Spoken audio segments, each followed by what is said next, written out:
지금부터 생각하는 법전, 사람을 향한 재판을 기초로 내건 시민과 함께하는 문학 강좌 제1강 이수정 교수님의 인생에 대한 6가지 질문이라는 주제의 특강을 시작하겠습니다. 먼저 오늘 특강을 해주실 이수정 교수님을 소개해 드리겠습니다. 교수님께서는 일본 도쿄대학교 대학원에서 하이데거에서의 존재와 시간이라는 논문으로 문학 박사학위를 취득하셨으며 1987년부터 현재까지 창원대학교 인문학대학 철학과 교수로 재직 중이십니다. 일본 도쿄대학교 및 미국 하버드대학교 연구원, 독일 하이델베르크 대학 및 프라이부르크 대학원 개공교수를 역임하셨으며 창원대학교 인문대학장, 인문최고 아카데미 원장, 인문과학연구소장, 한국하이데거 학회 회장 등을 역임하셨습니다. 또 2005년 월간 순수문학 신인상에 당선되어 시인으로 등단하셨습니다. 주요 저서로는 하이데거의 생애와 사상, 여신 미네르바의 진리파이, 시로 쓴 철학사, 편지로 쓴 철학사, 본연의 현상학 등 다수가 있으며 주요 역서로는 현상학의 흐름, 해석학의 흐름, 근대성의 구조, 일본 근대 철학사 등 다수가 있습니다. 시집으로는 향기의 인연, 생각의 나무, 푸른 시간들이 있습니다. 20세기 실존주의 대표자인 독일의 철학자 하이데거 연구가로 잘 알려져 있으며 국내외에서 호평받는 저명하신 교수님을 모시고 강의를 듣게 된 것을 영광으로 생각하십니다. 귀한 시간 내셔서 좋은 강의를 해주실 이수정 교수님을 뜨거운 박수로 맞이해 주십시오.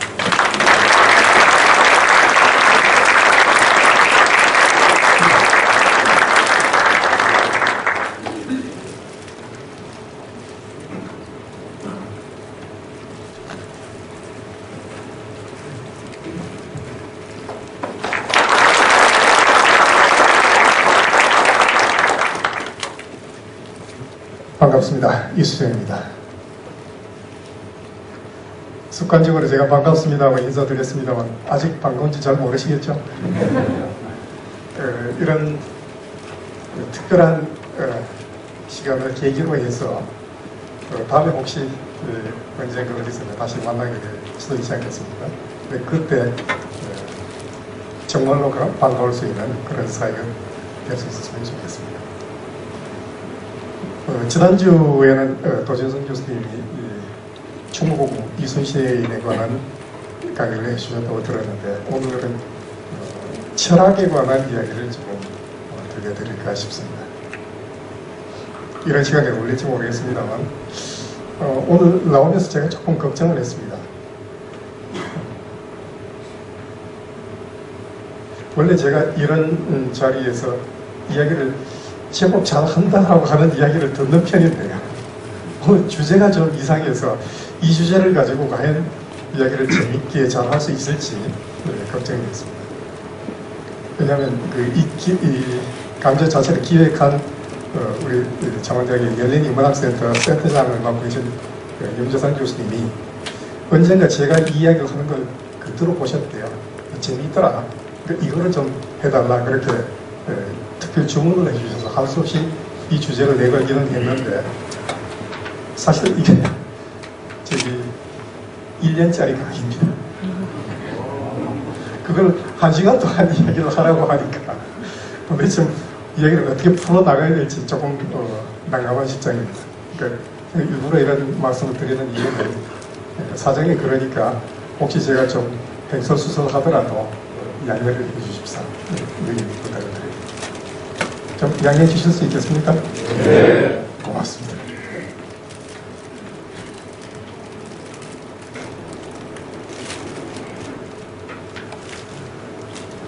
인생에 대한 6가지 질문이니까 인생론입니다.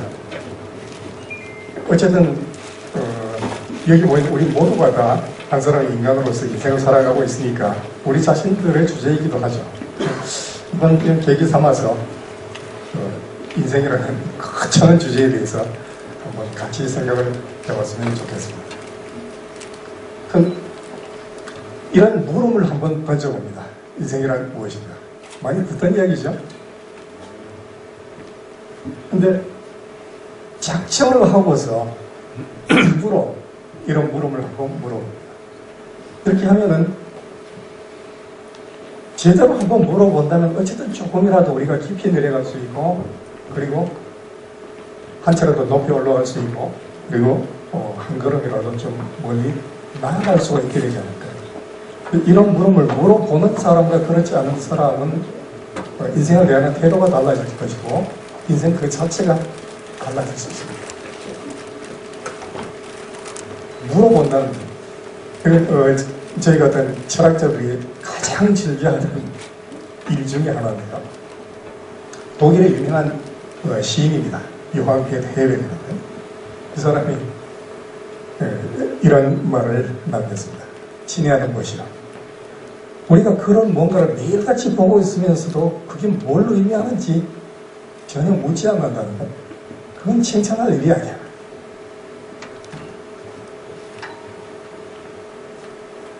뭔가를 매일같이 보고 있다는 거예요. 물론 이 헤벨이라고 하는 시인은 자연이라고 하는 것에 대해서 우리가 물어볼 필요가 있다. 특히 구체적인 맥락을 보자면 우리가 달이라고 하는 걸 매일매일 보고 있으면서도 저 달이 도대체 어떤 의미를 가질 수 있을까? 사람들은 묻지 않는다는 거예요. 자기가 물어본다는 거죠. 긴 책이 있는데 읽어보면 정말 재밌는 이야기를 많이 들려줍니다. 달에 대해서. 그리고 이제 그러면 시인이라고 하는 것의 의미가 달과 비슷하다. 진리를 간접적으로 잠자고 있는 사람한테 비춰준다는 그런 의미로 풀어내는 것입니다. 철학자, 제가 전공한 철학자입니다만 마르틴 하이데거라는 사람도 이 이야기를 똑같이 보고 있습니다. 그 양반은 존재라고 하는 것에 대해서 우리가 물어볼 필요가 있다. 그런 취지로 이야기하죠.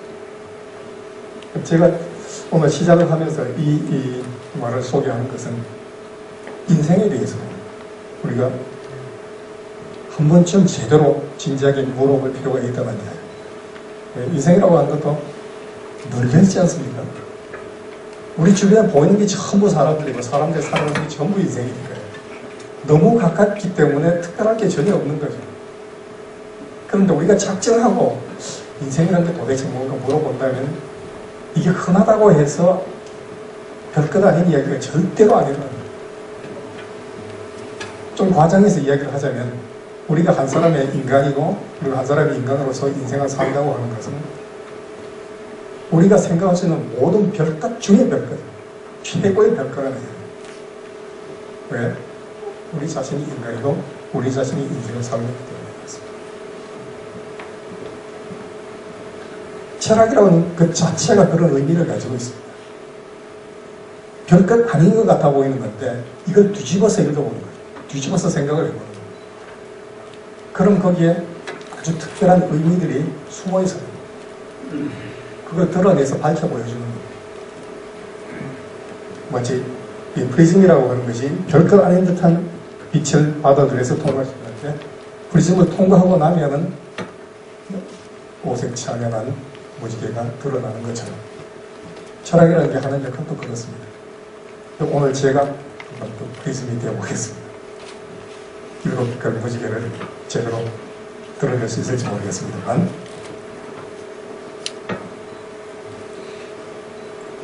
우선 인생이라고 하는 것은 사람이 살 생명이니까 사람의 삶이죠. 우리 자신이에요. 우리 모두의 인간입니다. 프랑스의 철학자 사르트르가 남긴 그 유명한 말이 있는데요. 실존은 본질을 선행한다. 그 말을 약간 패러디했습니다. 인간에게 있어서 인간은 마음의 선행. 왜? 우리 자신이 인간이에요.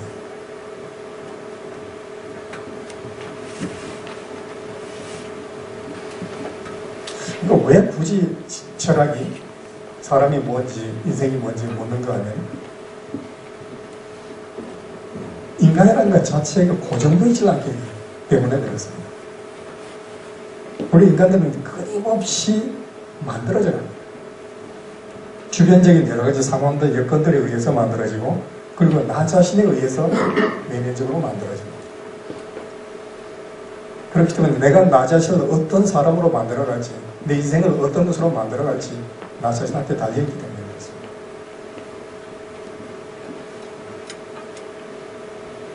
그 옛날 디오게네스라고 그랬었죠. 참 얘기거리가 많은 사람입니다만, 올간 대낮에 저렇게 등불을 들고 아테네 시내를 돌아다녔다는 거죠. 안트로폰세도 지금 사람을 참고했다.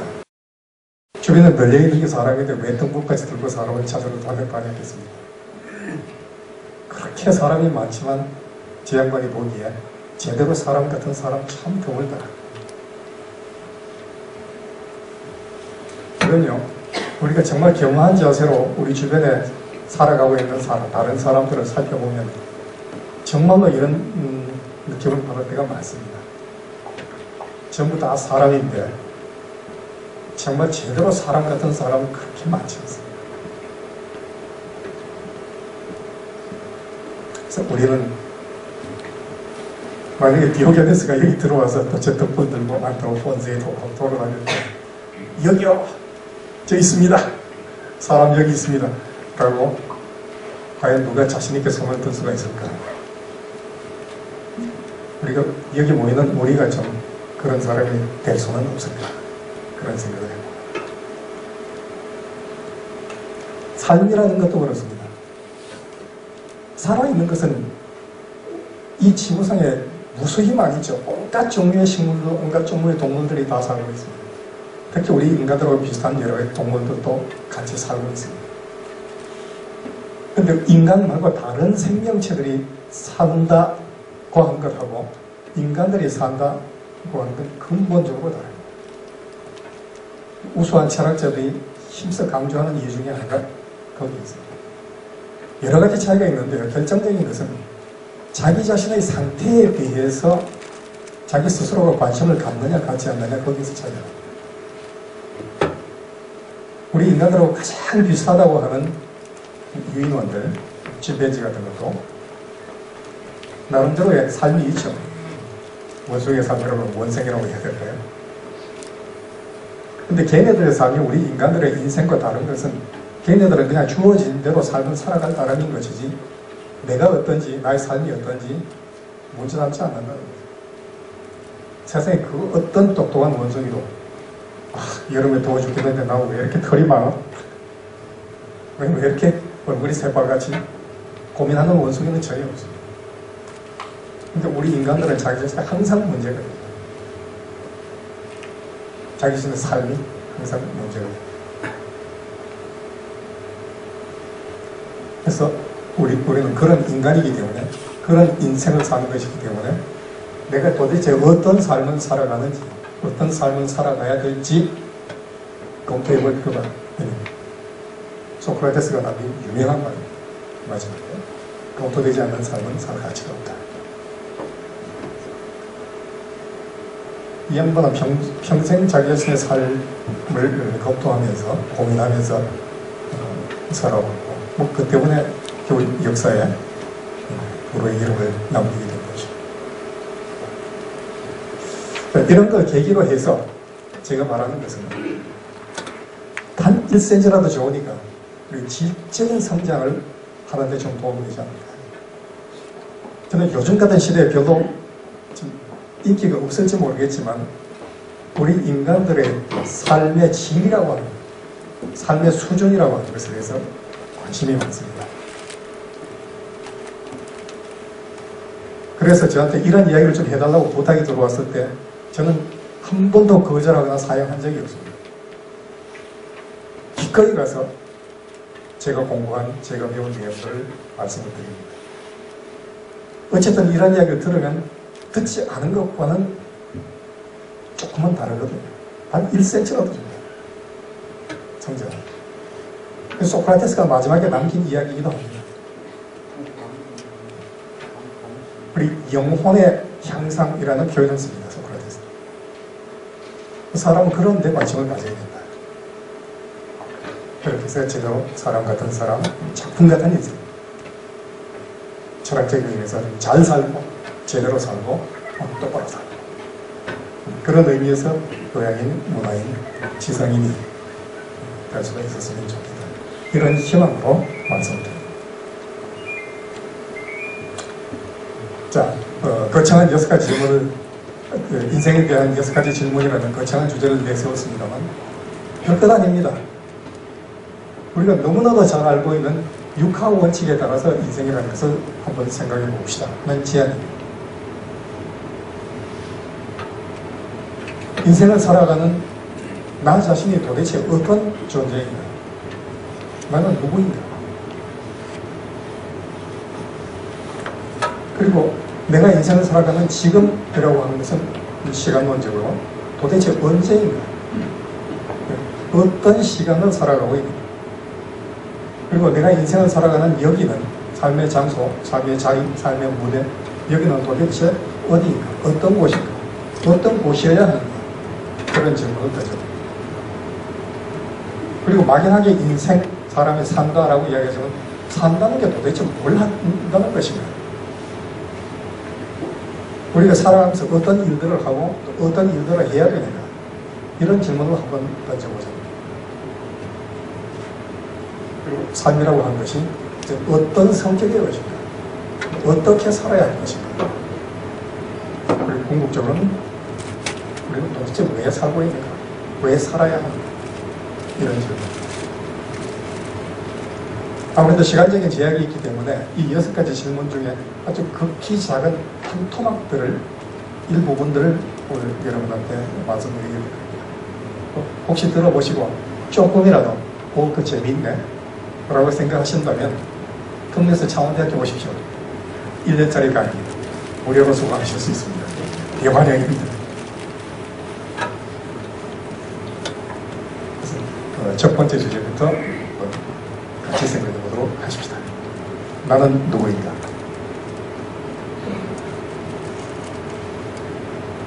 삶이 어떤 길을 걸어가든지 늘 그대가 어디로 가고 있는가를 생각하라. 그리고 나는 누구인가? 라는 근본적인 질문에서 달아나지 말라. 슬프면 때로 슬피고 라. 그러나 무엇이 참 슬픈가를 생각하라. 그대가 어디로 가고 있는지도 모르고 그 자신이 누구인가를 알려고 하지 않는 것. 그것이 참으로 슬픈 것이다. 류시화 시인이 해준 이야기.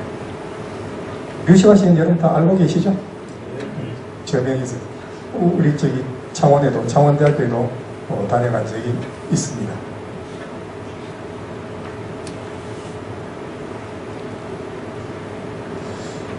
시인데요. 한번 읽어보십시오. 세상에 한국어로 쓴 시 중에 이거보다 더 쉬운 시가 있을까 싶어요. 정말 별것 아닌 시입니다.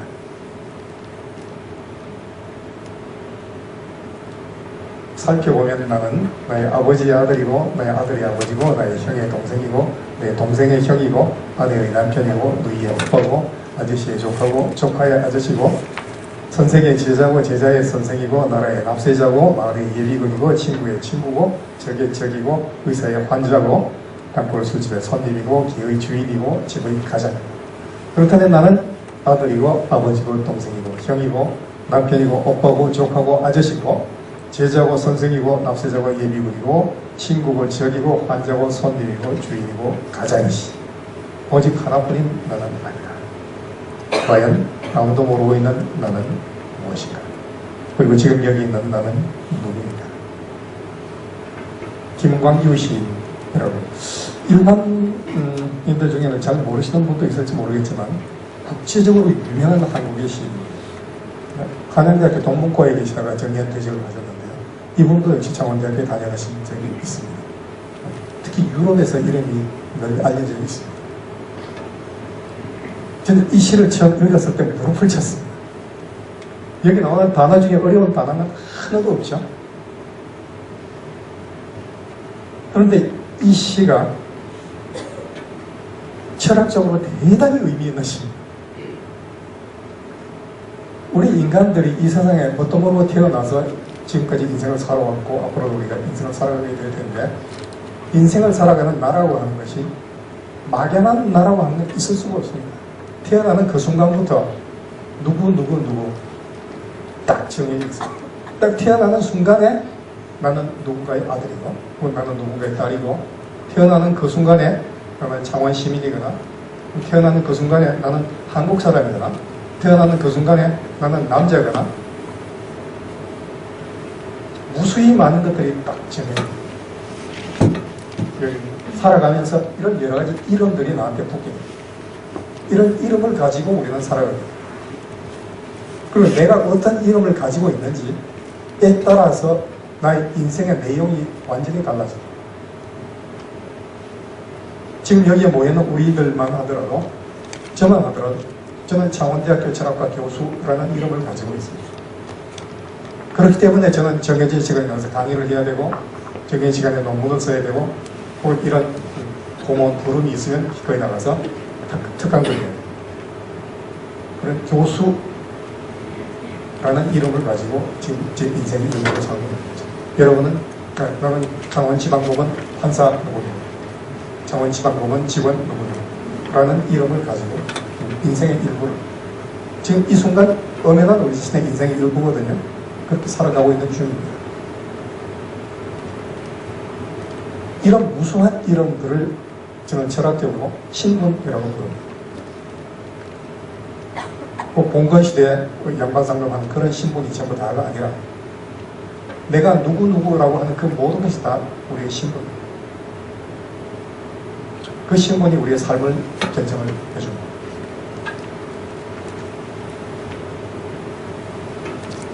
지극히 구체적인 삶의 모양새입니다.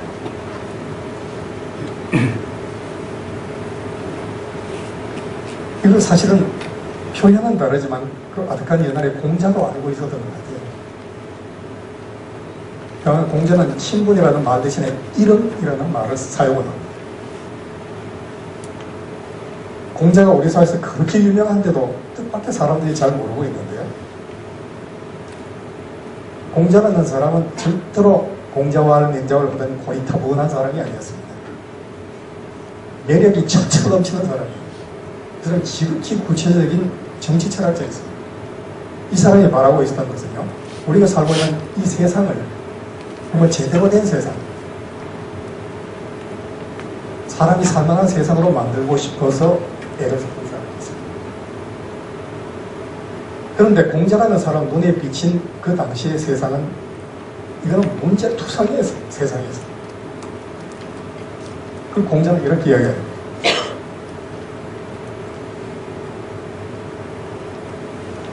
여기 적어놓은 것과는 좀 다릅니다만 왕이라는 사람이 왕답지 않고 나답지 않고 부모라는 사람이 부모답지 않고 자식이라는 사람이 자식답지 않고 거기에서 이 세상에 온갖 문제들이 발생한다고 진단을 했던 겁니다. 그걸 바로잡기 위해서 이 사람은 정치 권력에 의탁하려고 했어요. 개인의 힘으로 안 된다고 하는 것을 꿰뚫어 봤던 거죠. 그래서 이 나라 저 나라 제 나라 저 나라 떠돌아다니면서 왕이 자기를 써주기를 받았어요. 근데 끝내 자기를 알아주는 왕을 만나지를 못했습니다. 왜냐? 그래서 어느 날 제자가 물었죠. 선생님, 기회를 얻게 된다면 지금 어느 나라의 모 왕이 선생님을 모시려고 하고 있는데 그렇게 기회를 얻어서 가장 먼저 뭔가를 하실 수 있게 된다면 제일 먼저 하시고 싶은 게 뭡니까? 물었더니 공자가 거침없이 이렇게 대답합니다. 내가 하고 싶은 것은 정명이다. 이름을 바로잡고 싶다. 그러니까 이름이 잘못되어 있다는 겁니다. 이름을 바로잡는다는 게 어떤 겁니까? 하고 질문을 하니까 이렇게 대답을 했던 거죠. 문, 신, 부부, 자산. 내가 뭘 할 수 있게 된다면 나는 왕은 왕답게, 신하는 신하답게, 부모는 부모답게, 자식은 자식답게 그렇게 만들고 싶다. 그렇게 이름을 바로 세우고 싶다. 공자의 철학이었습니다. 좀 자극적인 표현을 하자면 자기가 왔을 때 세상이 완전 개판이다. 이래서 곤란하다. 사람도 곤란하고 세상도 곤란하다. 나는 이 개판을 다시 제대로 된 사람판으로 만들어보고 싶다. 그러면 사람을 사람으로 만들어야 된다. 어떤 사람이 사람 같은 사람이냐? 왕 같은 왕, 신하다운 신하, 부모다운, 그리고 자식다운 자식.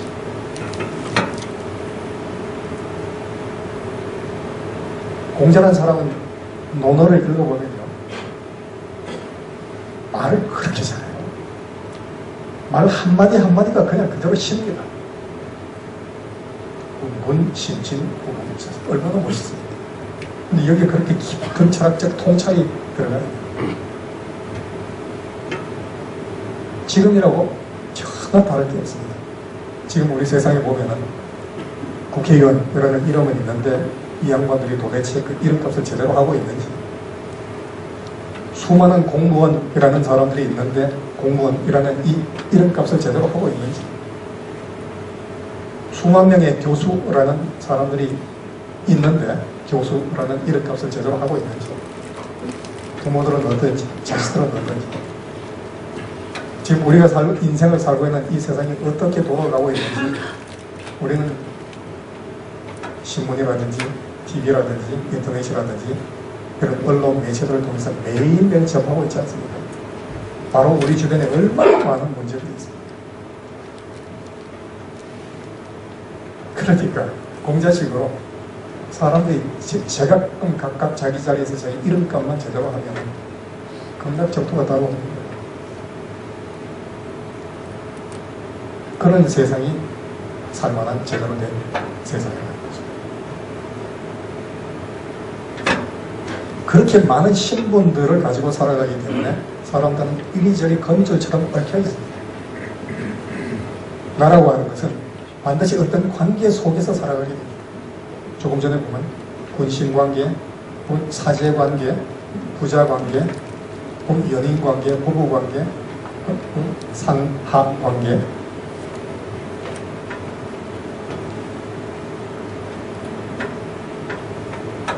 그러니까 우리가 제대로 된 삶을 살아가기 위해서는 이 관계가 좋은 관계가 될 수 있도록 각자가 노력을 해야 됩니다.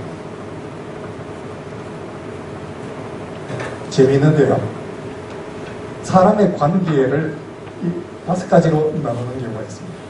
어떤 관계도 이 5 중에 하나라는 거예요. 관계 속에서 나 자신이 반드시 있어야 될 존재인지, 있는 게 나은 존재인지, 있어도 없어도 그만인 존재인지, 없는 게 나은 존재인지, 반드시 없어야 될 존재인지. 참고로 인간 1, 인간 2, 인간 3, 4, 5 그렇게 하고 각자 돌아가서 주변에 있는 누군가한테 한번 물어보세요. 사모님한테 물어보시든지, 남편분한테 물어보시든지, 아니면 부하한테 혹은 상사한테 한번 물어보세요. 나는 도대체 인간이 몇이야? 인간 1이라고 이야기해 줄 수 있는 사람이 몇 명쯤 될까요?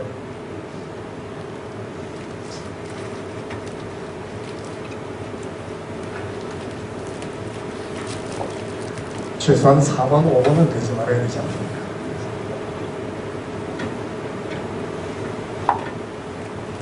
교회는 이렇게 있습니다. 사실은 불경에 나오는 부처님 맞습니다.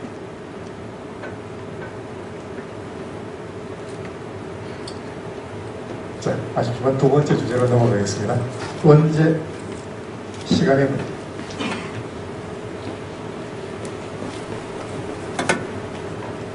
이게 철학자가 정말 이야기할 게 많은 테마입니다.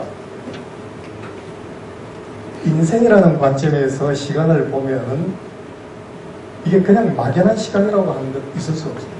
우리가 막연하게 시간 하면은 알 수 없는 한 과거에서부터 흘러와서 지금 현재를 지나서 알 수 없는 큰 미래로 끝도 없이 흘러가는 어떤 것. 시간 그렇게 생각합니다. 물론 그런 시간이 있죠. 철학적으로는 그런 걸 세계의 시간이라고 부릅니다. 물리학적인 시간이라고 부릅니다. 그 아득한 시간 중에 어느 한 토막을 우리는 삶을 위해서 차용하는 겁니다. 그 시간 중에 어느 한 시점에 영문도 모르고 우리는 태어납니다.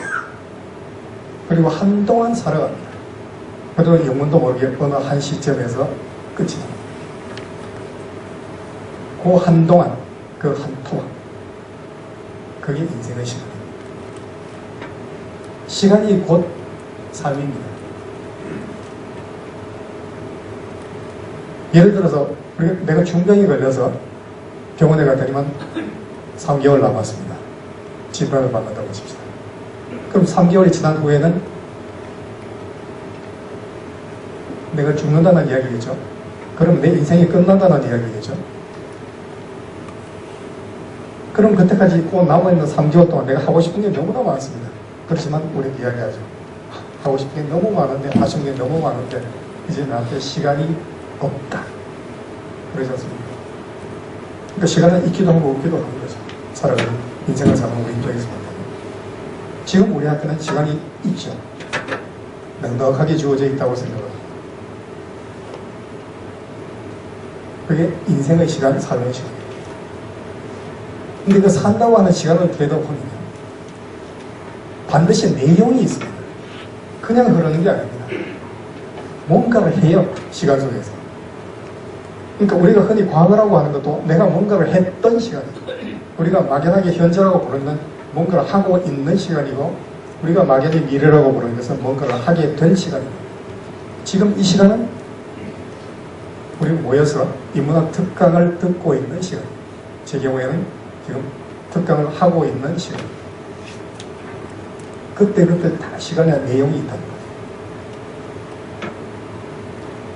그러면 이런 식으로 우리한테 주어지는 시간이 물리학적으로 계산했을 때 평균 180년 전에, 길어봤자 100년, 최고로 길어봤자 120년 정도라고 봅시다. 그럼 이 시간들은 도대체 어떤 시간으로 채울 것인가? 우리한테 과제로 주어져 있다는 거죠.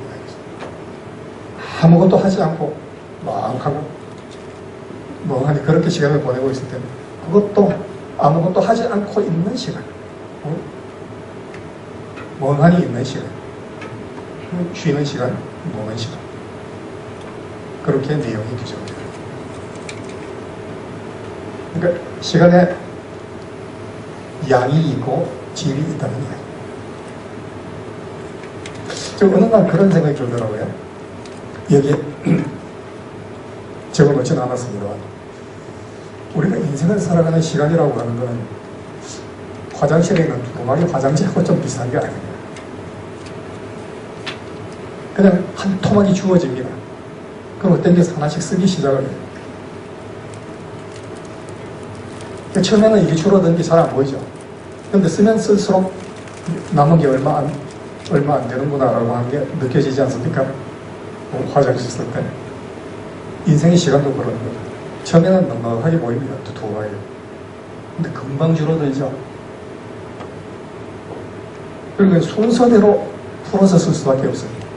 내가 저 안에 감겨있는 게 조금 더 부드러울 것 같아서, 그렇게 그럴 것 같아서 안에 그 빼내 쓰고 싶다고 빼내 쓸 수가 없지 않습니까? 그냥 풀어서 쓸 수밖에 없는 거예요. 우리 시간도 그렇습니다. 내가 10대 때, 30대, 40대가 멋있어 보인다고 해서 축을 해서 40대를 먼저 살아볼 수가 없는 거죠. 참 묘합니다. 인생의 부자란.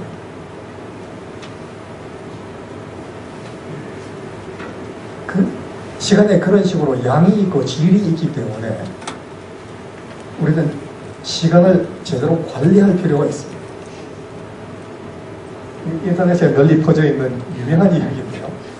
지금도 그런지 모르겠어요. 코카콜라 회장 인지였던 분인지 더글래스 아이가시다라고 하는 분이 직원들에게 보내는 신년 인사에서 이런 이야기를 합니다. 1년의 소중함을 알고 싶으면 대학 시험에 떨어진 재수생한테 물어봐라. 한 달의 소중함을 알고 싶으면 미숙아를 낳은 사모에게 물어봐라.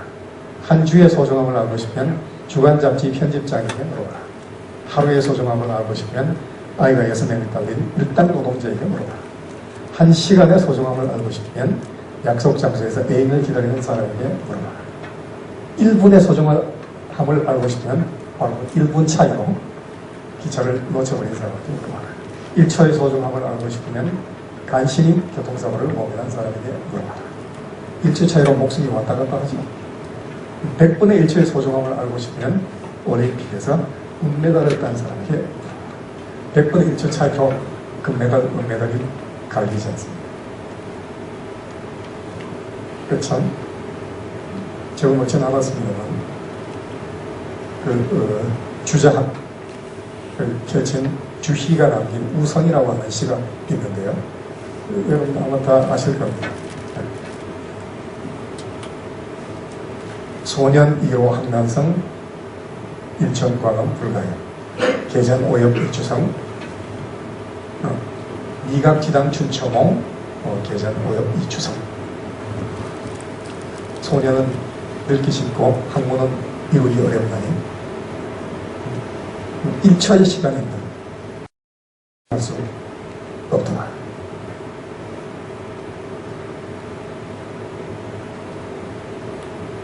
이 연못에 봄풀 꿈도 아직 깨지 않은 것만 계단 앞에 오동잎은 이미 가을 소리를 내는구나. 좀 1분 1초로 우리가 밖에서 학문에 전제되어야 된다, 그런 뜻이겠죠. 이 회장님 말씀 제일 뒤쪽에 보면 번역하지 않은 부분이 있습니다만 시간이라는 것은 아무도 기다려주지 않는다. 그러니까 네가 가지고 있는 매 순간순간은 소중해. 네가 어떤 특별한 어떤 사람과 시간을 나눌 수 있을 때 더욱 소중히 해야 된다. 그래서 오늘이라고 하는 것은 선물이다.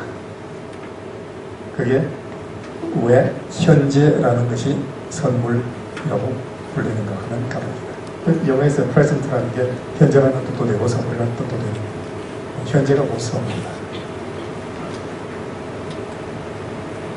역시 이런 대기업의 회장님 아무나 하는 건 아닌 것 같아요.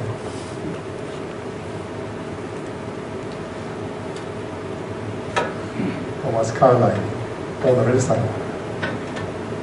잊지는 않겠습니다. 오늘 하루가 지금 이 순간이 얼마나 소중한가 이것을 강조하고 있는 이야기죠. 그런데 이렇게 현재를 강조하는 사람이 많은데 저는 문득 이런 생각이 들더라고요. 제가 쓴 자작시입니다만 시간의 비밀이야. 시간은 과거에서 현재를 거쳐 미래로 흐르는 아득한 강물이라 했다. 인생의 쪽발을 타고 그 강물을 따라갔더니 웬걸 미래 그대는 끝밖에 과거밖에 없었다. 넌 어떻게 살아가니? 시간이라고 하는 것이 과거, 현재, 미래라고 하는 이 세 양태의 각축이라고 한다면 보통 우리는 현재라는 게 최강자라고 생각을 하죠. 그런데 뜻밖의 현재라고 하는 것은 끊임없이 과거로 흘러가거든요. 그러면서 미래도 현재가 됐다가 과거가 되고 또 그 다음 미래도 또 현재가 됐다가 과거가 돼요. 그러니까 시간이 흐르면 흐를수록 미래의 양은 점점 줄어듭니다. 그리고 우리가 딱 죽는 그 순간에 현재라고 하는 시간도 사라집니다. 그 시점에서 과거를 돌아보면은 과거는 엄청나게 덩치가 커져 있어요. 마치 언덕에서 물이 굴러가는 것처럼. 그리고 이 과거라고 하는 것은 사라지지를 않습니다. 흘러가 버린다고 우리는 보통 생각을 하는데 사실은 과거라고 하는 것은 흘러서 보입니다. 우리가 한평생 다 살고 딱 죽어 없어지는 그 순간 우리에게는 80년 내지 90년 내지 100년 이라고 하는 과거가 만들어져 있어요. 고정되어 버립니다. 이거는 연필로 그리는 스케치처럼 수정이 불가능합니다. 유화 같은 거예요. 딱 한 번 붓질 하면 그걸로 고정이 됩니다. 덧칠을 하더라도 안에 그대로 남아있는 거죠. 우리가 죽은 다음에도 우리들의 지금 우리가 만들고 있는 이 과거는 그대로 계속 유지가 됩니다. 그러니까 우리가 백범 김구 선생은 어떻게 사셨다. 이 충무공 이순신 장군은 어떻게 사셨다. 세종대왕은 어떻게 살았다. 다 그분들이 만들어놓은 과거입니다. 과거가 곧 영원이 됩니다. 지금 우리는 이 순간에 우리 자신의 과거를 지금 생산 중입니다. 오늘하고 내일하고 어떤 흔적을 남겨놓을 것입니다. 그렇게 생각해보면 좀 고민이 안 될 수도 없죠. 내가 사는 대로 낫게 됩니다. 구체적으로 하나하나씩 따져보겠습니다. 인생의 시간이라고 하는 것은 출생으로 시작이 됩니다. 이건 만만치 않은 주제입니다. 아까 잠깐 말씀드렸지만 태어나는 그 순간에 우리 인생의 조건이 거의 절반 이상 다 정해져 있습니다. 성별이라든지 국적, 신분, 얼굴, 심지어 우리나라에 사주팔자, 그게 내가 태어난 출생한 연, 월, 일, 시지 않습니까? 그 사주를 딱 보면 정말인지 거짓말인지 확인할 길은 없지만 자네는 사주가 참 좋네, 나중에 사법고시에 있겠네, 문관이 되겠네, 그렇게 믿는 사람도 있지 않습니까?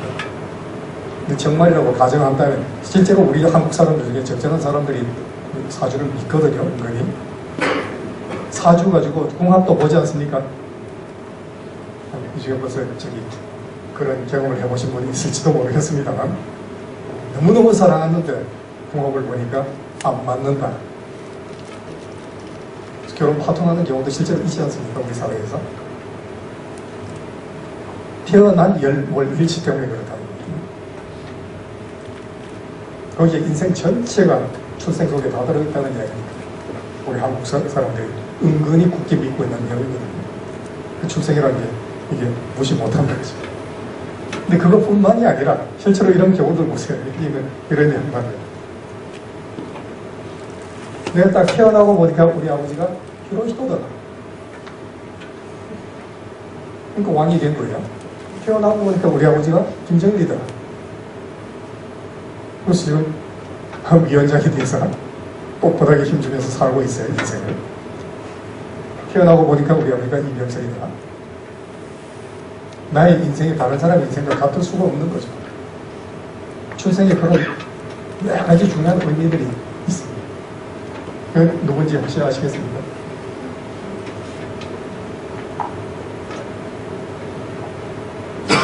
홍판서야 돼. 이름을 길동이라고 하죠. 딱 태어나고 보니까 우리 아버지가 판서님이야. 장관이죠. 와, 신난다. 좋아할 뻔했는데 보니까 우리 엄마가 세컨이야. 그러니까 아버지한테 아버지라고 부르지도 못하고 대감마님 그러죠.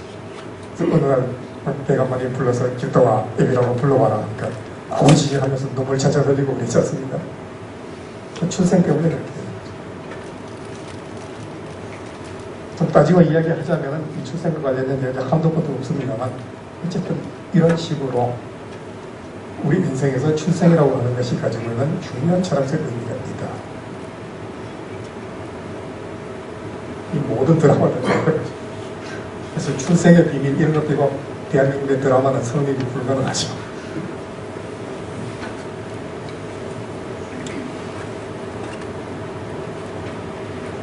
가우동화 기불병이라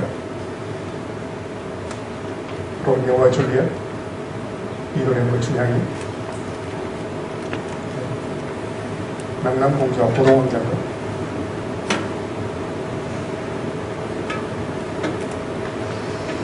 그리고 나서 우리는 10대, 20대, 30대, 40대를 거치면서 인생을 살아갑니다. 그럴 때 지금 여기 모이는 우리는 누군가는 30대, 누군가는 40대, 50대, 누군가는 60대 인생을 살아갑니다. 그때입니다. 유명한 이야기죠. 공자가 자기 자신의 일생을 되돌아보고 회고하고 하는 이야기. 나는 15살 때 학문의 뜻을 듣고 30이 되었을 때 홀로 섰고 40이 되었을 때 혹하지 아니하였고 50이 되었을 때 1000명을 알았고 60이 되었을 때 내 귀가 순조로웠고 그 귀가 순조롭다는 말은 여러 가지 해석이 있을 수 있습니다만 누가 어떤 이야기를 하더라도 귀에 거슬리지 않았다. 거슬리지 않고 남의 이야기를 들어줄 수 있는 경제에 이르겠다는 정도로 해석할 수가 있습니다. 그리고 70이 되었을 때 내 마음이 하고자 하는 대로 따라도 법도에 어긋나지 않았다. 상당한 경제에 이르게 된 거예요. 공자를 기준으로 한번 생각해 보십시오. 나는 15살 때 어땠지? 34살 때 어땠더라? 40대는 지금 내가 이제 60인데 60이 넘었는데 지금 내가 과연 이순이라고 이야기할 수 있을까? 누가 내 욕을 할 때 그게 귀에 거슬리지 않았던가? 내가 남의 말을 제대로 들어주고 있는가? 이제 내 나이 70인데 내 마음이 법도에 어긋나는 뭔가를 내 마음이 원하고 있지는 않은가? 좀 참고 해봐야 되겠다.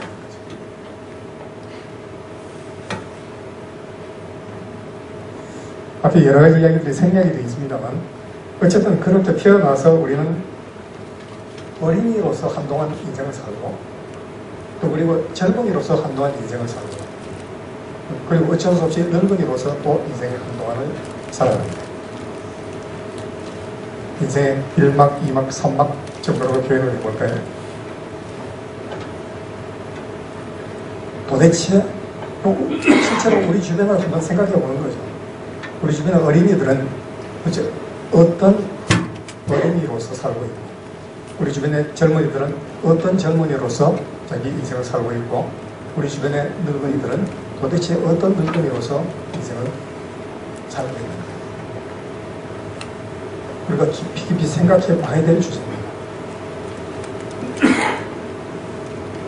정말 마음이 무거워집니다. 이 땅의 어린이들이 우리가 흔히 이야기하듯이 참 천진난만하게 순진무구하게 해맑은 미소를 띄우면서 자기 인생을 살아가고 있는가? 서울 대치동에 가서 한번 물어보세요. 아가야, 너 지금 인생살이 행복하니? 신나요? 재미있어요? 나 학원 너무너무 좋아요. 그런 애들이 과연 있을까요? 있다면 병원에 가봐야죠. 그리고 이 땅의 젊은이들 한번 보세요. 저는 특히 매일매일 학교에서 보고 있기 때문에 너무 마음이 괴롭습니다. 미래가 보이지가 않아요. 우리가 인생을 살아가려면 우선 먹고 살아야 되는데 먹고 사는 문제가 우선 너무 불편해요. 이 시대의 젊은이. 엄청난 노력을 해서 엄청난 스펙을 쌓는데도 불구하고 취직하기조차 어렵다고 매일 보도에 나오지 않습니까? 그런 세상에서 살고 있어요, 젊은이들.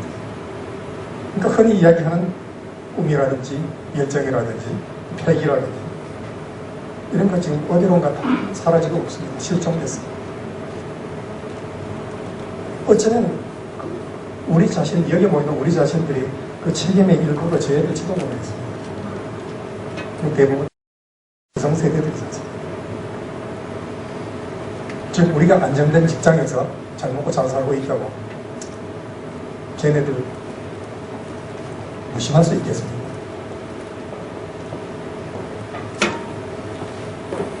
그리고 이제 우리 곧 이제 늙은이가 되겠죠. 어쩔 수 없이.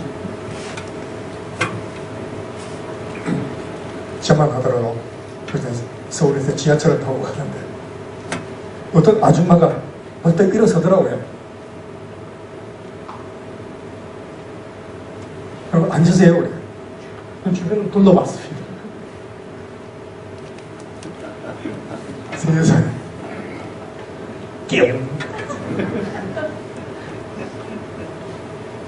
충격이었습니다. 아파트에서 엘리베이터를 타고 올라가는데 어떤 할머니가 이렇게 손자를 안고 하시더라고요. 제가 타니까 뭘 했든지 이렇게 하면서 인사해야지. 인사. 안녕하세요 할아버지.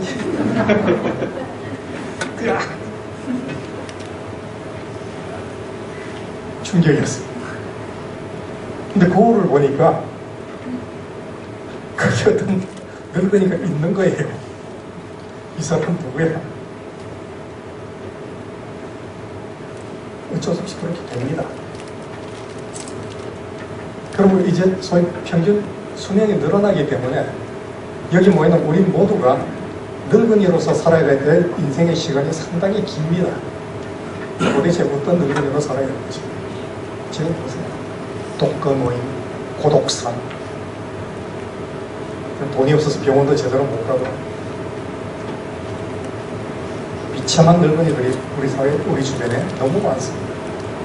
여기는 우리 자신들이 그렇게 되지 말라는 법도 없죠. 그래서 우리는 관심을 가져야 됩니다.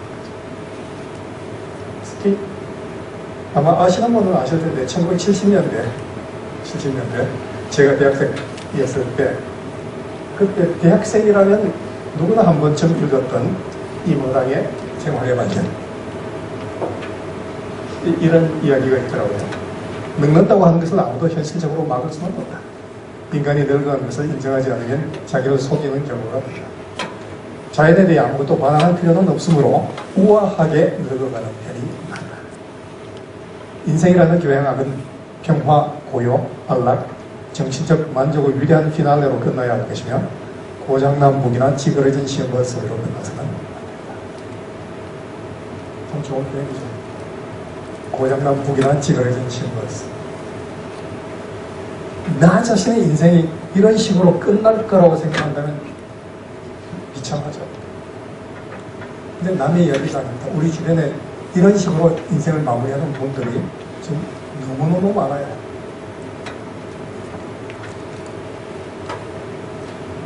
고민해봐야 될 주제가 되겠죠. 그러다가 죽습니다. 인생이란 게 뭐예요? 인생의 시간의 마지막이 있습니다. 죽음이라는 절차가 있습니다.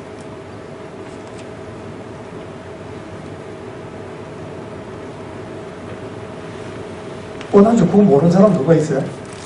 그런데 이게 참 묘합니다. 누구나가 알고 있습니다. 모든 사람은 죽는다. 그런데 우리들한테는 기묘한 심리가 있어요. 그래, 그거 누가 몰라? 나도 알아. 사람은 다 죽어. 근데 나는 아니야. 그런 심리가 있습니다. 그리고 조금 한 걸음 양보해서 그래, 나도 죽을 거야. 그리고 지금은 아니야. 아직은 아니야. 죽기 직전까지 보고였어요. 근데 지금 이 세상에서 인생을 살고 있는 70억의 인간이 있다고 해요. 평균 70억이 모종이 다 죽습니다. 그 이전에 도대체 몇 명이 여기서 인생을 살았는지 확인할 필요도 없어요. 대략 70억이 존재했었다고 칩시다. 70억이 지금 다 죽고 있습니다. 죽음이라고 하는 건 단 한 명의 예외도 없는 정치이고 법칙입니다. 심지어는 신의 아들이라고 일컬어지는 예수 그리스도도 죽었습니다. 부처님도 죽었습니다. 공자 소크라테스 다 죽었습니다. 그 유명했던 나폴레옹, 히틀러, 스탈린 다 죽었습니다.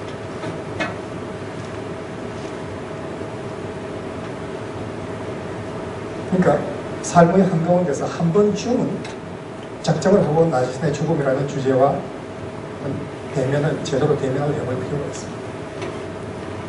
나는 도대체 어떻게 죽어야 될 것인가?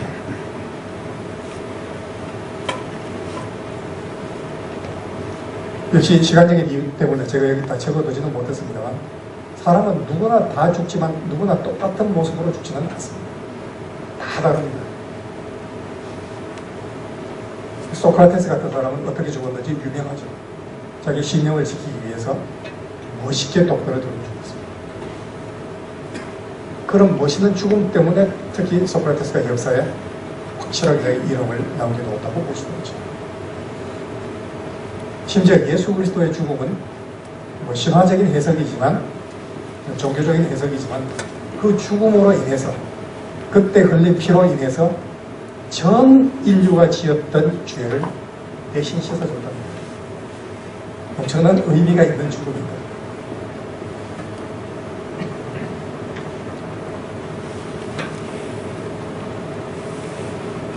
참고로 어느 제자가 공자한테 물었습니다. 감히 죽음에 대해서 여쭙겠습니다. 그랬더니 공자가 대답을 이렇게 합니다. 미지생 언지사. 아직 삶도 제대로 모르는데 어찌 죽음을 알겠느냐. 액면 그대로 그대로 해석을 하면은 내가 사는 것도 제대로 모르는데 죽음도 제대로 모른다. 내가 모르는데 뭐라고 말을 하겠느냐라고 이야기하지만 그 해석을 해보면 제대로 살아야 된다.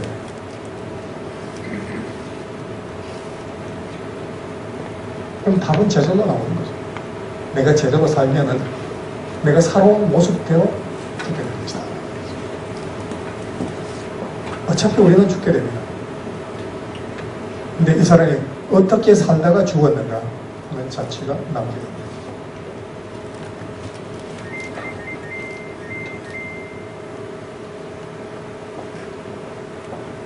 소크라테스가 죽으면서 이제 사형 판결이 난 그 시점에서 이런 이야기를 해줍니다.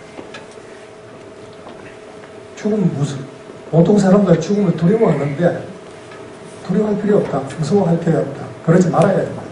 왜? 두렵다, 무섭다라고 하는 것은 내가 죽음이 어떤 것인지 알고 있다는 이야기거든요. 그런데 죽음이 어떤 건지 알고 있는 사람이 제대로 있을까? 소크라테스는 아무도 모른다는 거죠. 죽어봐야 한다는 거죠. 아, 죽어보니까 죽음이 무서운 거더라. 혹은 내가 죽어보니까 죽음이 그렇게 무서운 게 아니더라. 그렇다고 해서 되살아나서 우리한테 알려줄 수는 없지 않습니까? 이 소크라테스가 한평생 했던 일이 그거거든요. 제대로 알지 못하면서 아는 척 하지 말아라. 소크라테스 가르치면 핵심입니다. 이게 무지의 지죠. 너 자신을 알아. 노디세아 오토. 소크라테스의 대명제죠. 모르면서 왜 아는 척 하냐. 무서운지 어떤지 모르는데 왜 무서워하냐. 철학적으로는 논리가 맞아들어갑니다. 우리가 잘 몰라서 그렇지 죽음이라는 게 사는 것보다 훨씬 더 좋은 것일 수도 있다는 거예요.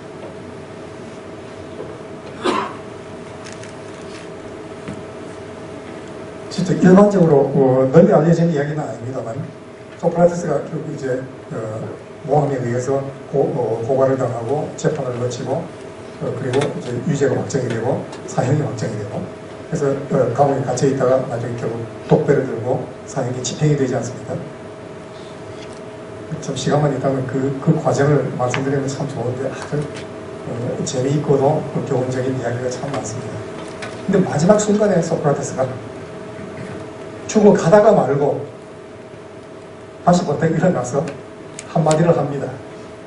옆에 있는 일단 그 제자 친구한테 미안하지만 내가 아스클레피오스한테 당근 한 마리 빚진 게 있다. 나 이제 죽으러 가야 되니까 대신 좀 갚아주게. 그러고서는 숨을 거뒀습니다. 대철인 소크라테스의 마지막 말이죠. 잘 모르고 언뜻 들은 사람들은 이 사람 유튜브에 있는 아스클레피오스 아저씨한테 당근 한 마리 빌려 다 삶아 먹었구나.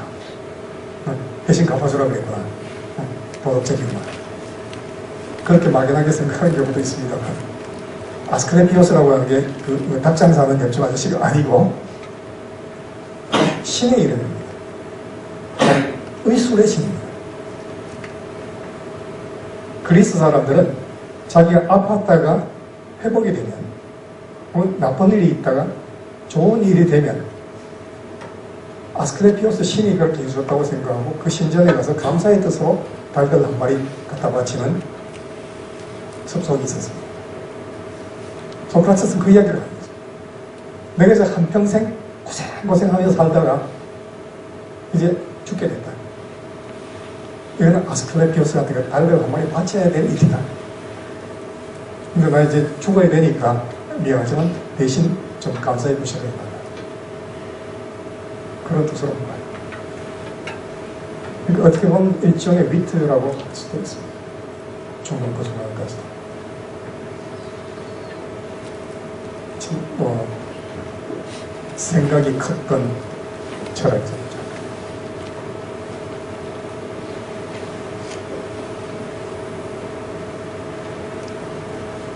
이 제자였던 플라톤이 소크라테스의 마지막 모습에 대해서 아주 상세하게 묘사를 해주었습니다. 소크라테스의 변명, 크리톤, 파이론 이런 것들 좀 틈나게 한번 읽어보시죠. 보내드립니다.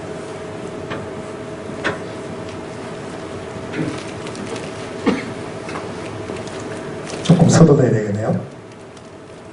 혹시 보신 적이 있는지 모르겠습니다. 4번의 결혼식과 1번의 장례식. 이 영화죠.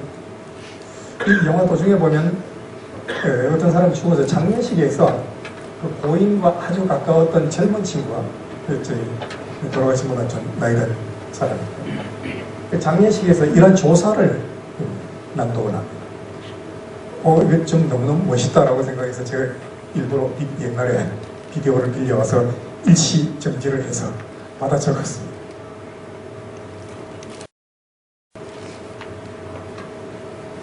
시계를 멈춰놓고 전화하거나 개들의 울부짖음도 막아라. 피아노도 드럼도 치지 마라. 관을 꺼내고 조문객들을 오게 하라. 하늘의 비가 내린다. 그는 죽었노라. 그는 떠나간다. 하얀 비둘기와 검은 장갑을 낀 교통수령이 있는 곳으로.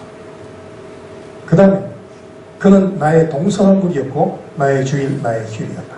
나의 정오, 나의 자정, 나의 말, 나의 노래였다. 사랑이 영원할 줄 알았던 내가 들렸다. 이젠 별들을 원치 않는다. 달을 없애고 해도 치워라. 바다에 물을 빼고 숲도 빼버려라. 이제는 모든 것이 소용없어졌으니까.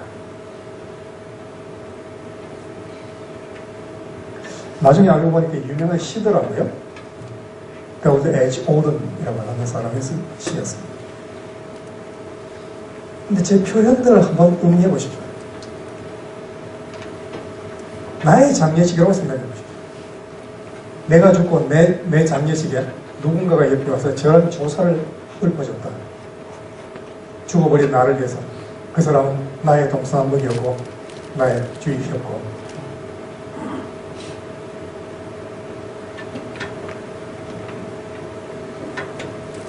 저 친구가 죽어버렸으니까 이제는 아무것도 필요 없다. 해도 치워버려라. 바다에 물도 다 빼버려라. 숲도 다 빼버려라. 무슨 의미가 있느냐. 내가 죽었을 때 누군가가 나의 죽음을 이렇게 슬퍼해 줄 수 있다면 그 사람은 인생 제대로 산 거죠.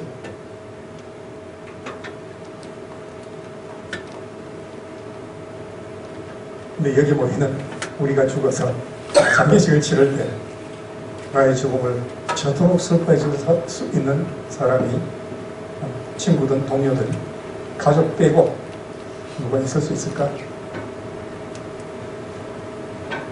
심지어는요, 우리 주변에 보면 누군가 죽어서 세상을 떠났을 때 그놈 잘 죽었다. 그러는 경우가 적지 않게 있습니다.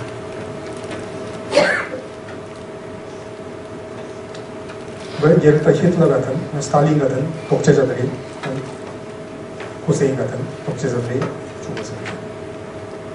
다는 아니겠지만 얼마나 많은 사람들이 기뻐 춤을 췄습니다. 그 사람들의 삶이 어떠했는가 하는 것을 단적으로 보여주는 거죠. 죽음의 모습. 자, 다음 주제로 넘어가 보겠습니다. 여러분들 양해를 해주셨으니까 특별히 서둘지 않겠습니다. 그냥 시간 되는 데까지 편하게 얘기를 하겠습니다. 그래도 되겠죠? 정말 제가 제 진심을 담아서 말씀드리는 거니까 그중에 일부만이라도 통할 수 있다면 의미가 있는 거겠죠. 시간은 어차피 한정되어 있으니까요. 자, 우리는 도대체 어디서 사는가? 전체적으로 놓고 보면요, 우리는 집에서 삽니다. 그리고 인생에 있어서 중요한 의미를 가지고 있는 삶의 무대라고 할까, 삶의 공간이 여러 가지가 있습니다. 결론부터 그냥 좀 결론을 압축해서 말씀드리자면은 인생에서 의미가 있는 삶의 공간에는 우선 집이 있습니다.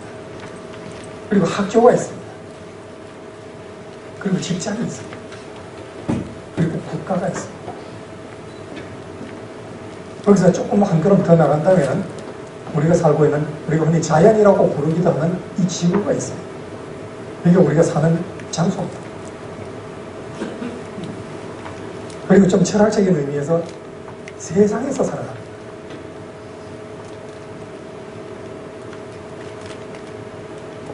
그런 여러 가지 하나하나 좀 제대로 이야기를 하자면 좀 생각해야 될 게 많은데요.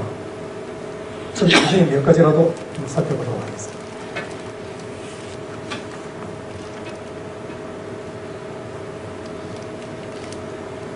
대부분의 인간들은 집에서 태어나서 집에서 살다가 집에서 인생을 마감합니다.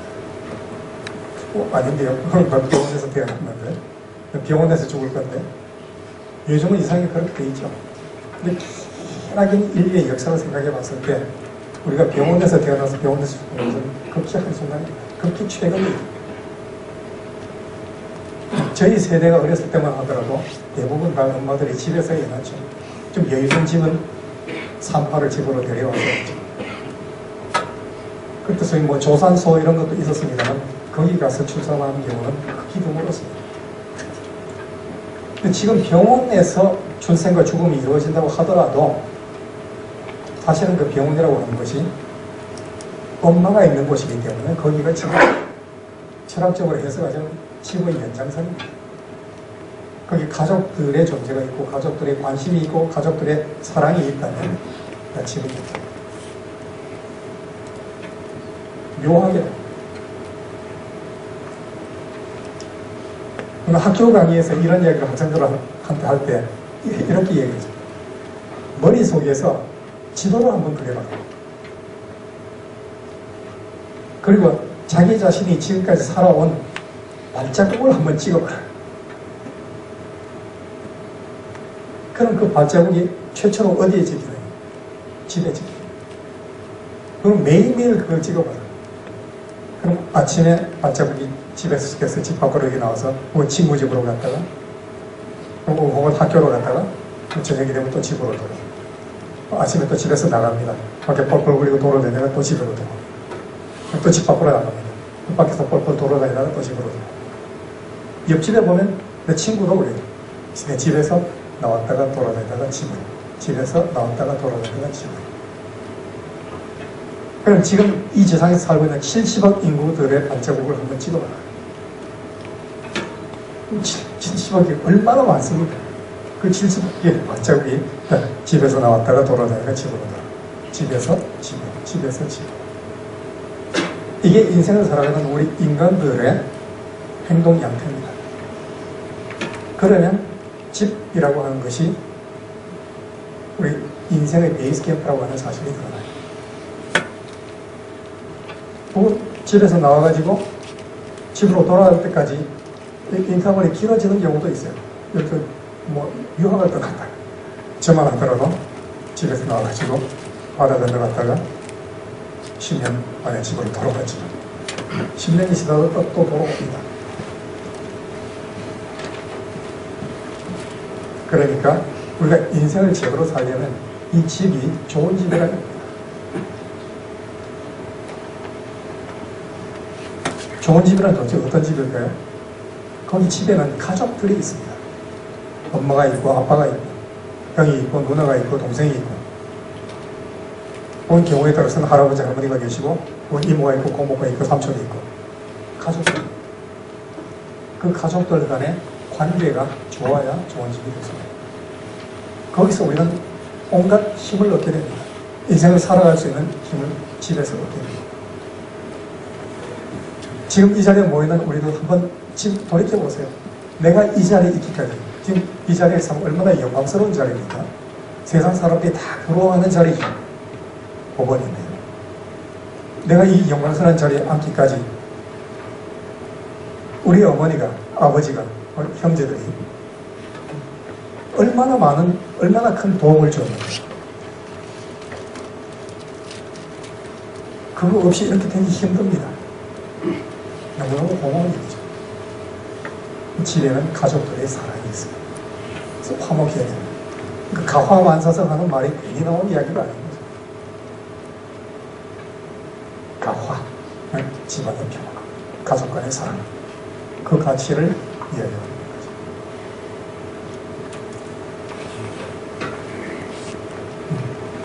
번역은 좀 다릅니다만 즐거운 곳에서는 나 오라 하여도 내 쉴 곳은 작은 집, 내 집뿐이니. 유명한 노래죠. 고맙습니다. 미국 사람들도 똑같은 거죠. 알고 있는 겁니다. 가정이 소중하다는 거죠.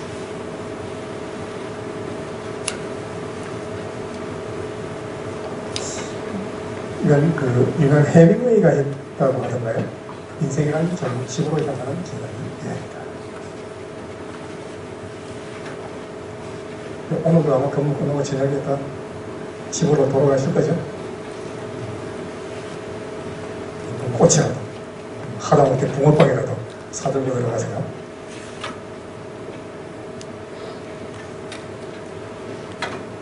그 다음에 참 학교라든지 직장이라든지 국가라든지 이런 주제들이 있다 시간 관계상 생략될 수밖에 없습니다만 한번 생각도 해보세요. 나의 인생에서 학교라는 게 얼마나 중요한 것인지, 나의 인생에서 직장이라고 하는 것이 얼마나 중요한 것인지, 그리고 국가라고 하는 것이 얼마나 중요한 것인지. 우리가 나라를 잃게 되면 잃어버린 나라를 되찾기 위해서 내 모든 인생을 다 갖다 바쳐야 되지 않습니까? 안중근 같은 분이 그렇지 않나요? 나라를 되찾기 위해서 목숨을 갖다 바친 거죠. 나라를 잃어버렸기 때문에 얼마나 많은 처자들이 위험으로 잡혀가서 인생의 고초를 겪었나요?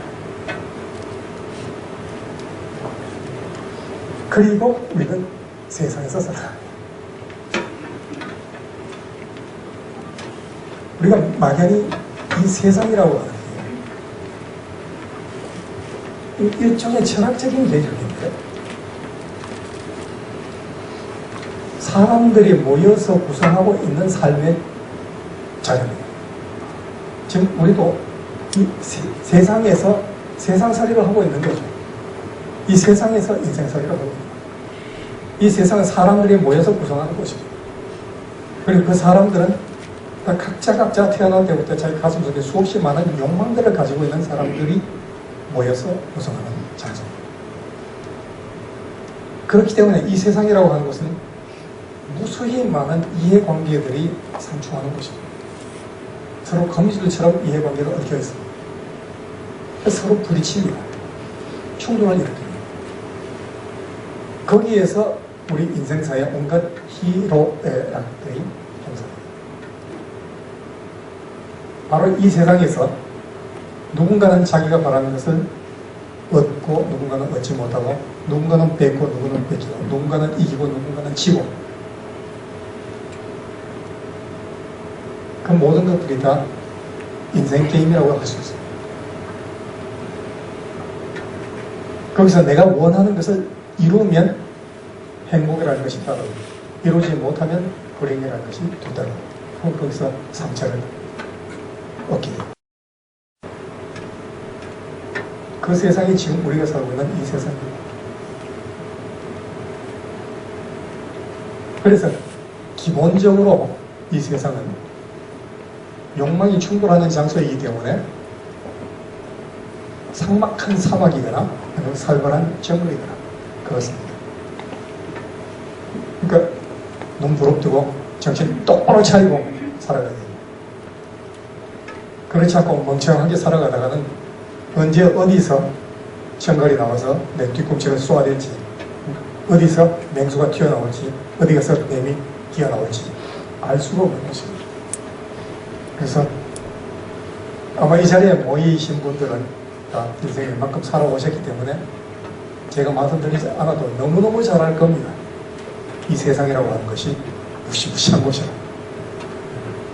호락호락하지 않는 거죠. 그런데 이 세상이 그렇게 무섭기만 한 것은 아닙니다. 묘하게도 사막에도 오아시스가 있듯이 이 무시무시한 세상에도 그 어떤 것보다 더 편안하고 안락한 곳이 될 수 있습니다.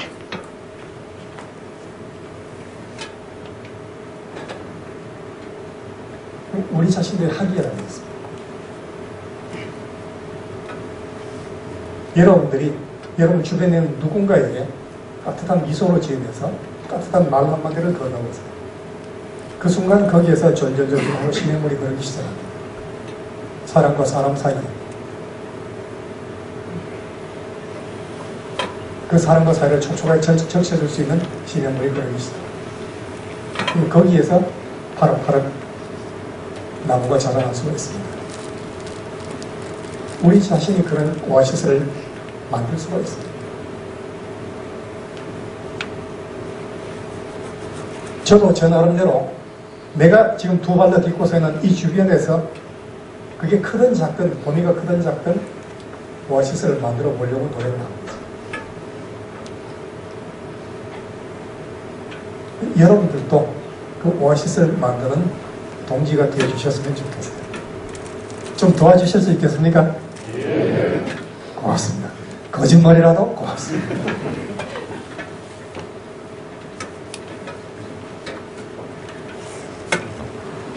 그리고 저는 이 이야기는 꼭 드리고 싶어요. 시간이 없더라도. 우리가 살아가는 것이 이 세상인데 조금 전에 이야기했던 소위 희로애락, 생로병사가 이루어지는 그 세상과는 좀 다른 의미로 세상입니다. 저 세상이 아닌 이 세상입니다. 이거요. 말은 너무너무 많이 들어봤는데 무시 이상한 겁니다. 우리가 인생을 살고 있는 이 세상이라는 것이 여기 있어요. 딱 하나밖에 없습니다. 우리가 이 세상이라고 막연히 부르고 있는 여기에 우리가 공간이라고 우주라고 부르고 있는 공간이 존재하고 있어요. 알 수가 없습니다. 이게 왜 존재하는지. 그런데 작정하고 생각해보면 무지무지하게 커요. 끝을 알 수가 없습니다. 이 세상의 크기가. 거기에 엄청나게 많은 별들이 존재하고 있어요. 그 별 중에 태양이라는 별도 있고 달이라는 별도 있고 지구라는 별도 있어요. 그 지구라는 별에 우리 인간들이 그 껍데기에 다닥다닥 붙어서 인생이라는 데서 살고 있어요. 우리가 알고 있었던 모든 인간들, 우리가 살고 있는 바로 이 세상에 존재했었고 여기서 인생을 살았었어요. 우리가 알고 있는 그 예수 그리스도도, 우리가 알고 있는 그 부처님도, 그 공자님도, 그 소크라테스도, 그 악독한 네로 황제도, 히틀러도 다 여기에서, 바로 여기 우리가 살고 있는 이 세상에서 그들의 인생을 살았다.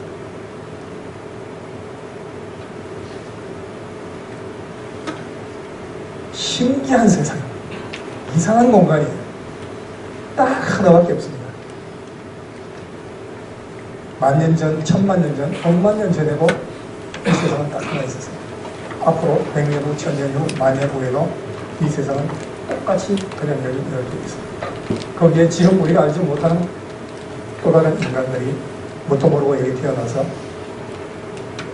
이 세상에서 이런저런 욕망을 추구하다가 희로애락을 겪으면서 살다가 가게 된다.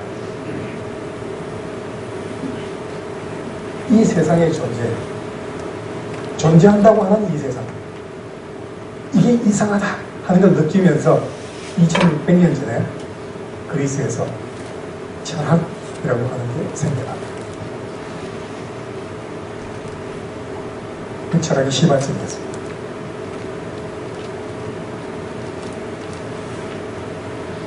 유명한 200, 우리가 이태백이라고 부르기도 하는 200이 춘하연도리원서라고 하는 문장에서 이런 얘기를 하고 있어요.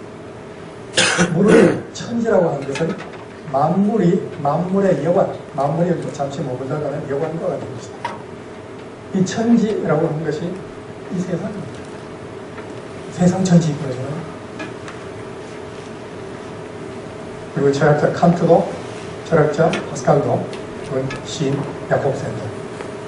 표현은 조금 다르지만 우리가 살고 있는 바로 이 세상의 존재를 경탄의 눈으로 바라봅니다.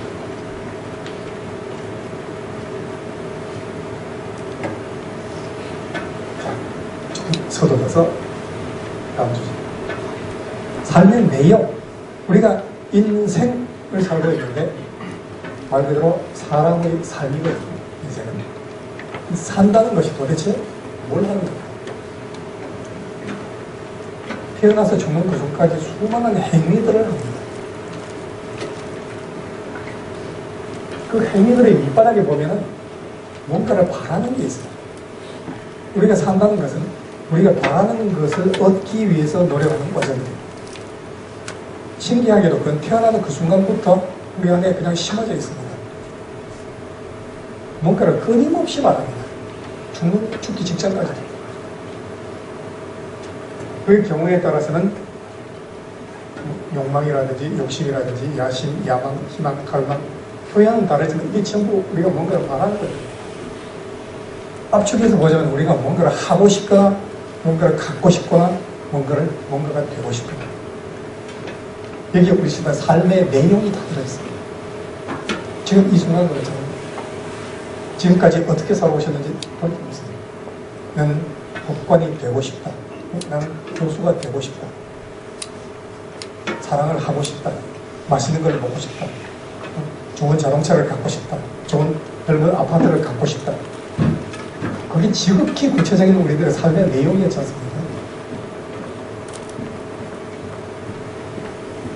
이게 참 묘하게 우리 내부에서 가슴 속에서 우리가 바라는 것들을 뭔가가 우리 안에서 우리 자신들을 조종하고 있는 거예요. 넌 나가서 네가 원하는 걸 가지고 와. 네가 원하는 뭐가 돼. 해봐. 그게 비유를 하자면 하늘에 있는 구름이 그렇지 않습니까? 맑은 하늘에 느닷없이 구름이 생겨나죠. 그리고 한번 생겨난 구름은 끊임없이 그 모양을 변화시켜요. 내가 바라는 게 계속 달라집니다. 그러다 보면 없어지기도 해요. 없어진 다음에 또 생겨납니다. 생겨난 다음에 또 바뀝니다. 그러다가 또 없어집니다. 또 생기고 또 변하고 또 나. 각자 가슴 속으로 한번 들여다보시고 내가 지금까지 살아온 과정이 계속 그렇습니다. 앞으로도 그래요.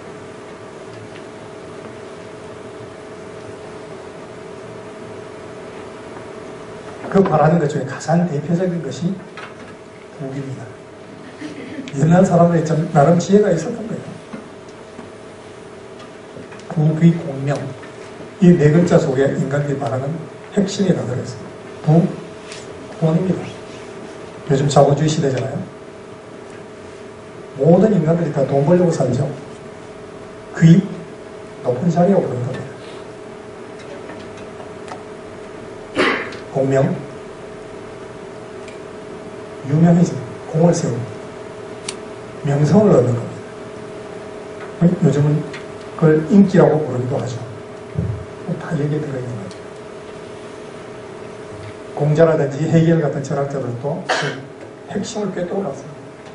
다만 이 양반들이 하는 것은 그래 좋다. 네가 사람들이 바라는 그런 것을 얻기 위해서 노력해가라. 나는 정의롭게 그러니까 다른 사람에게 해를 주지 않으면서 네가 원하는 것을 얻도록 해라. 이런 가르침을 받습니다.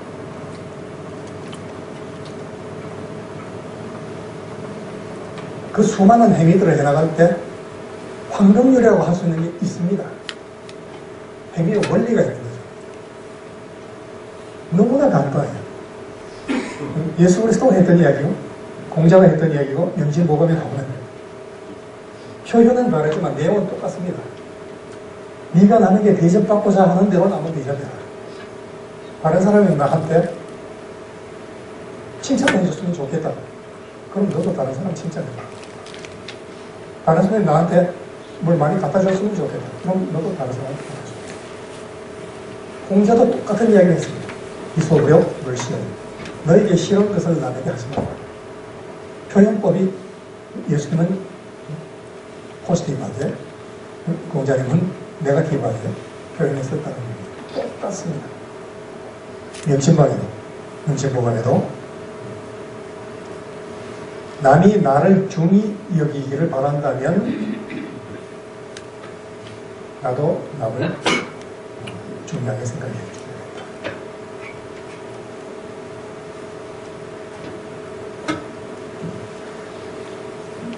사실요, 이 말 한마디만 제대로 우리가 실천을 한다면 그 순간 이 지상에서 모든 범죄가 사라집니다.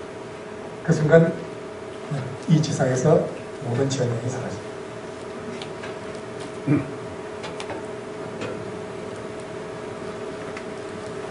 이쪽에 많은 이야기들이 남아 있습니다. 제가 예고해드린 대로 역시 1년짜리는 1시간에 다 하기는 무리인 것 같습니다. 시간이 거의 다 됐기 때문에 일단 느닷없이 여기서 그냥 잘라보겠습니다. 우리 인생이 그렇습니다. 결론이 없습니다.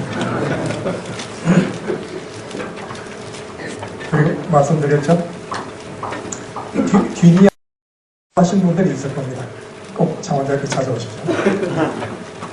이런 식으로 생각하면서 우리가 인생을 살아간다면 나 자신이 사람다운 사람이 될 수가 있습니다. 그리고 내가 사람다운 사람이 된다면 이 세상이 살만한 세상이 될 수가 있고, 그렇게 된다면 내 인생이 좋은 인생이 될 수가 있습니다. 좋은 인생이 될 수가 있습니다. 이 좋다고 하는 것이 모든 것의 궁극적인 목적입니다. 철학자 플라톤, 무지 머리가 좋은 철학자죠. 플라톤이 이데아라고 하는 것을 이야기를 했는데요. 모든 이데아들 중에 최고의 이데아로서 조훈이라는 이데아를 플라톤이 이야기했죠. 헤투 아가투 이데아. 좋다는 것이 모든 것 중에 최고는 비슷한 이야기가 성경에도 나옵니다. 성경에 보면 신이 이 세상을 창조하는 과정이 묘사가 되어 있지 않습니까? 그 하나의 과정이 끝날 때마다 마무리 멘트가 있습니다. 혹시 이전 크리스찬들 계시면 아실 텐데 무슨 말인지 기억하세요? 하나님 보시기에 좋았다.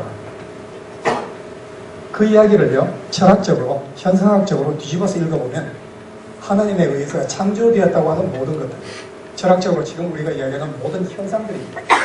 이 세계의 현상들. 그것의 궁극적인 목적이 뭐냐? 왜 창조를 했느냐? 하나님이 좋으려고 하는 거예요. 좋다는 것이 이 세계 모든 것들의 궁극적인 목적. 우리도 그 중에 하나거든요. 인간도. 그럼 왜 인간들이 존재하는가? 왜 인간들이 삶을 살아가는가? 좋기 위해서.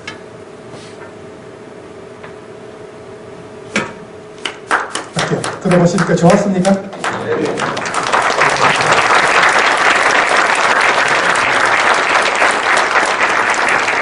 교수님께서 시간이 더 남아있음을 요구하시고 사회자의 강력한 요청에 의해서 중간에 강의를 중단하게 된 점 매우 부담스럽게 생각합니다.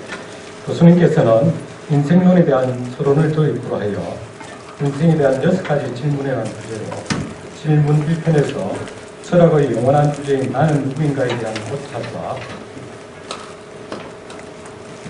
신분적 존재, 관계적 존재에 대하여 설명을 하시면서 강의를 펼치시고 질문 2편, 지금은 언제인가에서 출생에서부터 죽음까지 전 과정을 통해 시간의 양, 시간의 질과 시간 관계의 중요성을 역설하시고 질문 3편, 여기는 어디인가를 통하여 우리가 살아가는 장소에 대한 설명을 하시면서 인생이란 결국 집으로 향하는 기나긴 여행이다라는 말씀을 들려주셨으며 질문 4편, 삶이란 무엇인가에서 욕망과 타인에 대한 배려를 강조하시다 강의를 끝마쳤습니다.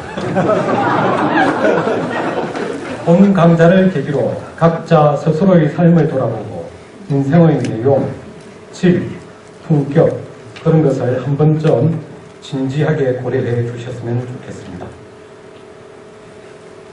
마지막으로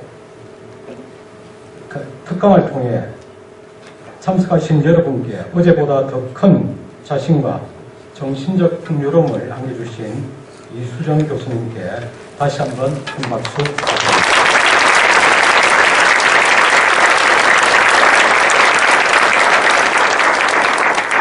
끝으로 열린 법원, 친근한 법원, 시민과 소통하는 따뜻한 법원을 지향하시면서 창조와 혁신의 시대를 열어가고 계시는 이강원 법원장님께서 마무리 말씀을 드리면서 오늘 인문학 강좌를 모두 마치도록 하겠습니다.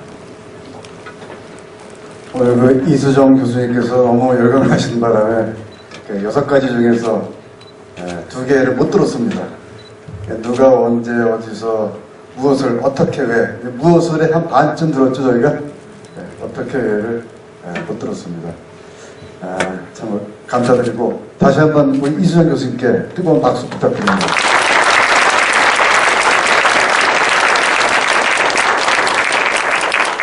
혹시 이제 이럴자만 보고 혹시 여성 교수님이 나오시나 이렇게 기대하셨던 분도 계셨을 텐데요. 네. 다음 강의는 이제 여성 교수님이 나오십니다. 국립창원대학교 영재상 교수님, 사모님 되시는 김경옥 교수님인가요? 그분이 이제 영화에 대해서 영원한 시네필 박찬욱 감독이라는 주제로 또 좋은 말씀을 6월 1일날 해주십니다.